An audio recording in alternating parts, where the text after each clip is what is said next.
Fue justo esa supremacía charrúa la que les dio el premio máximo, albergar la primera Copa del Mundo independiente, organizada por FIFA y que no entró en el calendario de las Olimpiadas, por supuesto. También se seleccionó a Uruguay como sede debido a que cumplirían 100 años de la jura de la Constitución, además de que el gobierno se ofreció cubrir los gastos de los participantes y que construirían un nuevo estadio, el Centenario de Montevideo, cuya imponente torre de los homenajes se eleva a 100 metros y curiosamente está por cumplir otro siglo de vida. Por única vez en la historia no se disputaron eliminatorias para ganar un boleto en la justa. De hecho, prácticamente se tuvo que rogar a las selecciones para que participasen. Y es que los países europeos estaban en crisis económica gracias a los estragos de la Primera Guerra Mundial, por lo que se negaron a pagar el costoso viaje al otro lado del Atlántico. El comité organizador extendió invitaciones a todos sus miembros y fueron los americanos los más interesados, por lo que México rápidamente se apuntó a la lista. Se eligió al español Juan Luque de Serrallonga como el entrenador del equipo, que se hacía llamar a sí mismo como un gran motivador de jugadores, además de que decía conocer las técnicas utilizadas en Europa.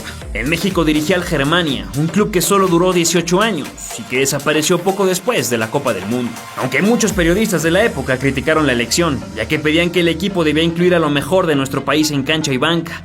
Luque no ganó nada importante a nivel de clubes y en la temporada anterior solo obtuvo una victoria con Germania. Por cierto que su sueldo fue de $450 mensuales, algo impresionante para ese año.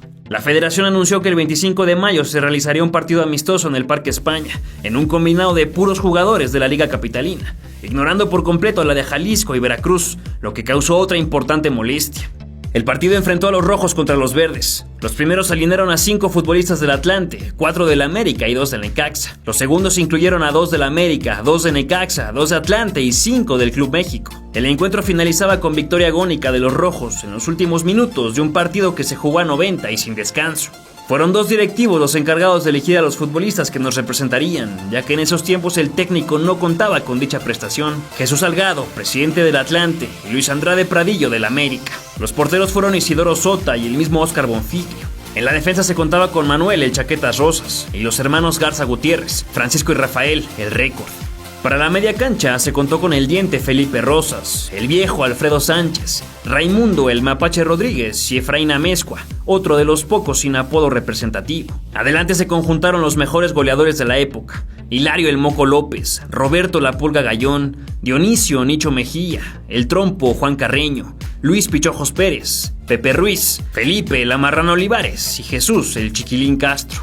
Por cierto que apenas en 2018 algunos periodistas costarricenses descubrieron que Gallón, hijo de un diplomático mexicano, nació y tuvo estancia durante su primer año de vida en San José, Costa Rica. Por lo que se trata del primer futbolista no nacido en México que jugó para nuestro país en una Copa del Mundo. Cabe mencionar que desde el primer mundial tuvimos representación de árbitros, con Gaspar Vallejo como el primer silbante nacional que acudió al torneo de 1930. Tuvo el honor de dirigir 2 encuentros, el Brasil-Bolivia y el Argentina-Estados Unidos, ambos como asistente. Con la delegación definida, los mexicanos partieron del puerto de Veracruz con destino a Nueva York, desde donde tomarían el barco que los llevó a Río de Janeiro, en otro desgastante traslado de 26 días, para finalmente arribar a Montevideo. En la embarcación trotaron, brincaron la cuerda y tocaron poco el balón para que no se fuera por la borda. De Veracruz nos fuimos a La Habana, de La Habana a Nueva York.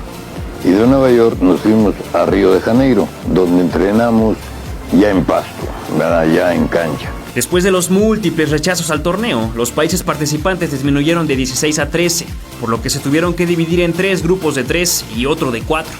El sorteo se realizó hasta que todos llegaron a la capital uruguaya, ya que querían confirmar que todos asistieran y que no dejaran de ir en caso de que no les gustaran los rivales.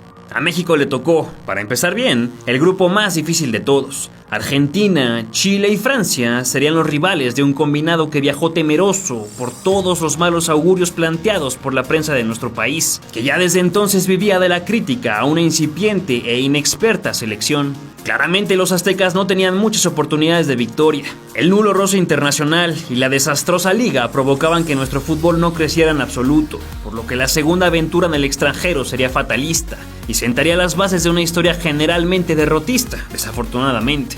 Lo que sí obtendríamos sería el honor de disputar el primer partido de toda la historia de los mundiales, además de varios otros récords primerizos. El Estadio Centenario no pudo terminar de construirse por las condiciones meteorológicas y se tuvieron que usar otras 2 canchas alternativas, el Pocitos del Peñarol y el Gran Parque Central del Nacional. Fue en una tarde lluviosa, húmeda y con el sol asomándose muy de vez en cuando que se empezó a escribir el libro de las Copas del Mundo. El 13 de julio de 1930, a las 3 de la tarde en el Estadio Pocitos, el árbitro charrúa Domingo Lombardi dio el silbatazo inicial del primer partido de un mundial.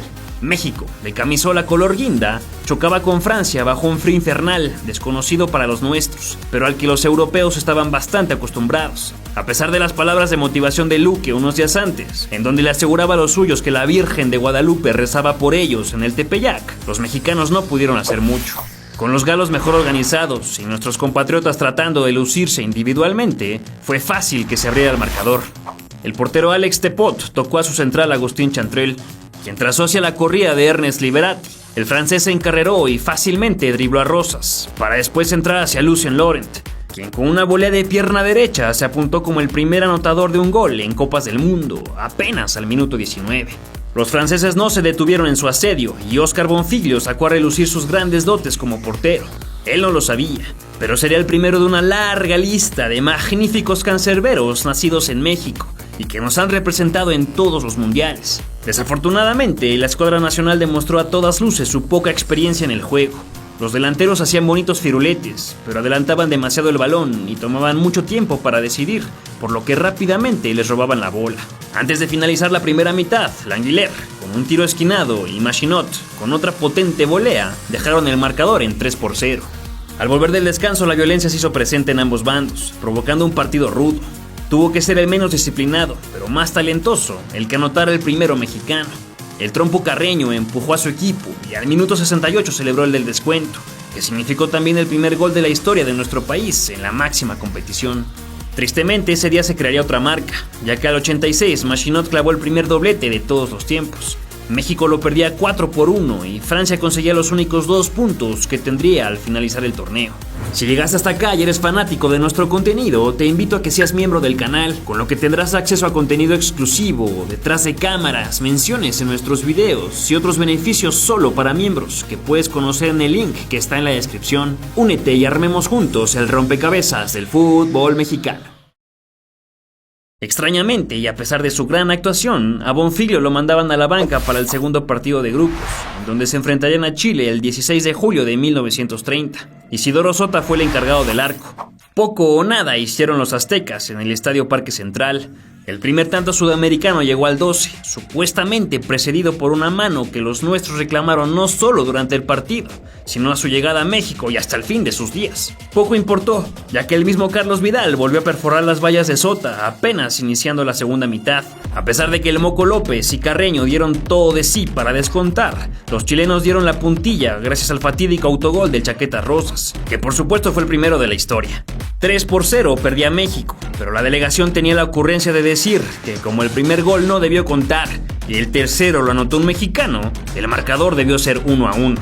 En una primera muestra de la nula autocrítica que la selección tuvo en sus años iniciales, además claro de la idiosincrasia tan arraigada en nuestro ser. Con la eliminación en el bolsillo y poquísimas esperanzas de lograr algo frente a la potente Argentina, Luque decidió hacer cambios en su alineación, incluyendo el retorno de Bonfiglio al marco. Por cierto que este juego se disputó por fin en el Estadio Centenario, inaugurado un día antes con el Uruguay contra Perú. 17 minutos le bastaron a Sumelsú y Stabile en 2 ocasiones para colocar un contundente 3-0 en los cartones. Sin embargo, esta vez los mexicanos no se iban sin pelear. Primero aprovecharon el penal fallado por Paternoster y Manuel Rosas sí que tomó su oportunidad desde los 11 pasos para celebrar el primer gol que llegó por esa vía en los mundiales. En el complemento, la lluvia de anotaciones no cesó. Sumelsú y Barallo incrementaron la ventaja albiceleste hasta el 5-1, aunque nuevamente el Chaquetas cobró un penalti. Lo falló, pero en el rebote estuvo atento y logró empujar el 5-2. La Pulga Gallón consiguió entonces el tercer gol mexicano al 75 y se soñó con igualar el marcador, pero en el empuje ofensivo se descuidó la saga y Stabile colocó el sexto del 6-3 final.